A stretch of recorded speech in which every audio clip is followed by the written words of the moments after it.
Hi friends, இன்றைக்கி என்ன வீடியோன்னு பார்த்தீங்கன்னா கை கட் பண்ணுறது தான். கை கட் பண்ணும்போது பார்த்திங்கன்னா 4 மடிப்பாக போட்டுக்கணும்.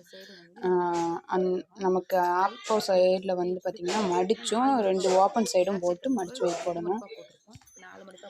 மேலே மடித்து தைக்கிறதுக்கு பார்த்திங்கன்னா ஒரு 1.5 இன்ச்சு 1 இன்ச்சு ஒரு ஸ்கேல் அளவு கூட நீங்கள் போட்டுக்கோங்க. பிகினர்ஸாக இருந்தால் 1.5 இன்ச்சு போட்டுக்கோங்க, அதான் கரெக்டாக இருக்கும். அது மடித்து தைக்கிறதுக்கு எம்மிங் பண்ணும் இல்லையா, மடித்து தைச்சி அதுக்கான மேலே கோடு போட்டு வச்சுருக்கேன்.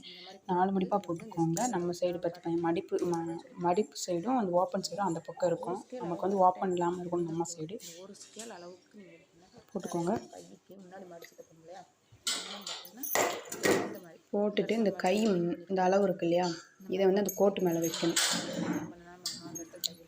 இந்த சைடு வந்து கோட்டு மேலே வச்சுக்கோங்க.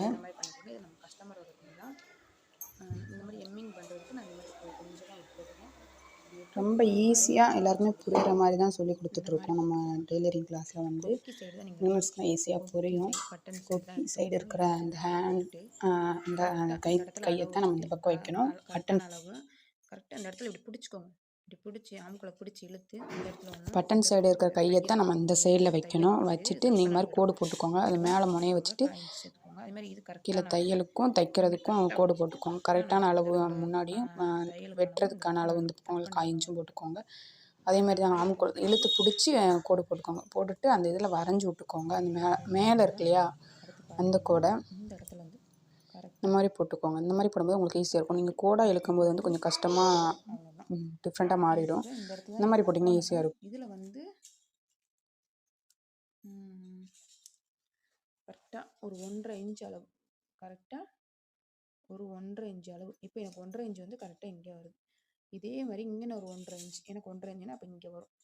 இப்போ நம்ம ஜாயின் போடுற மாதிரி தான் இருக்கும். அப்புறம் அது கொஞ்சம் வளைவாக வெட்டுவாங்க. முன் பக்கம் வந்து கொஞ்சம் வளைவாக உள்வளைவாக வெட்டுவாங்க. அது குடஞ்சி வெட்டுவாங்கன்னு சொல்லுவாங்க. அது வந்து நீங்கள் இப்போ வெட்டாதீங்க. உங்களுக்கு இப்போ வெட்டினீங்கன்னா கொஞ்சம் கஷ்டமாக தெரியும். அதனால் லாஸ்ட்டில் நம்ம வெட்டிக்கலாம். இப்போ பார்த்திங்கன்னா கரெக்டான அளவு உள்ளேயும் நம்ம தையலுக்கான ஒரு 1/2 இன்ச்சு அங்கேயும் போட்டிருக்கேன். கட் பண்ணிவிட்டு காட்டவும் சூப்பராக இருக்குது பாருங்கள். இப்போ குடஞ்சி வெட்டுறது வந்து நம்ம தைக்கும்போது வெட்டிக்கலாம். அப்போ தான் முன் கை பார்த்து நம்ம வெட்ட முடியும், ஈஸியாக இருக்கும். ஃபஸ்ட்டு இப்போ தான் தைச்சி பழகிறாங்கன்னா அவங்க இப்போ கட் பண்ணாதீங்க தைச்சினா உங்களுக்கு புரியாத மாற்றி தைச்சிருவீங்க. அதுக்கு ஓகே தான், நீங்கள் ஜாயின் பண்ணிக்கோங்க பீனட்ஸாக இருந்தால்.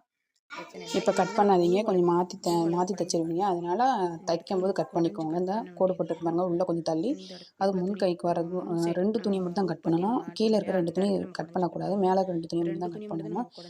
கட் பண்ணும்போது ஈஸியாக இருக்கும். நீங்களும் இந்த மாதிரி ட்ரை பண்ணி பாருங்கள், உங்களுக்கும் பிடிக்கும். வீடியோ பிடிச்சி லைக் பண்ணி ஷேர் பண்ணி கமெண்ட் சப்ஸ்கிரைப் பண்ணுங்கள். ஓகே, பாய். பிகினர்ஸ் வந்தால் இப்போ கட்டினீங்கன்னா கொஞ்சம் கஷ்டமாயிடும். ஓகே, இப்போ அடுத்த வீடியோவில் பார்ப்போம். தைக்கும்போது